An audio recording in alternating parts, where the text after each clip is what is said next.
I am a big supporter of President Trump. I think he's a unique political figure. He's doing things that have to be done that nobody else would do. So, no, we all want to help him succeed. That's just true. We all want to help President Trump succeed.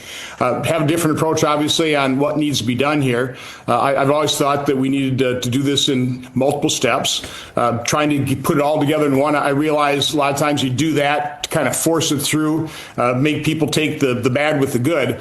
I think we can focus on what we mostly agree on. Border, defense, take the good work the House did in terms of what limited spending reductions they did make, extend current tax law, take an automatic tax increase off the table, extend the debt ceiling for about a year to keep pressure on the process, leave everything else for the second step. We can use the fiscal year 2026 reconciliation process for that.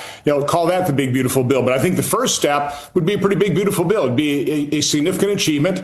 I think it'll help achieve the type of growth that President Trump, that we all want. It's the number one component of a solution. So again, I really want to help President Trump. I don't want to get crosswise with him. I don't want to fight.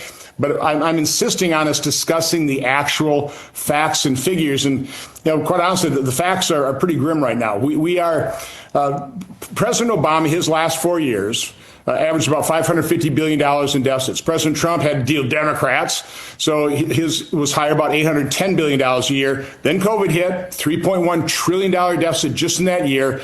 What we should have done with responsible leadership, we should have come back down for sure under $1 trillion of deficit a year.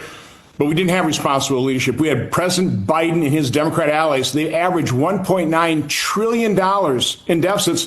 And CBO's current projection, we start at that level and ramp it up to about $2.5 trillion over the next 10 years. So, again, I'm not a real fan of CBO, their individual scores, but that is the trajectory on our responsibility in this budget reconciliation. Is we need to bend that deficit curve down. President Trump, the State of the Union, said he wanted to balance the budget. I was so glad to hear that. But the only way you do that is you have to bend the deficit trajectory down. And this bill, I'm sorry, doesn't even come close to doing that. Do you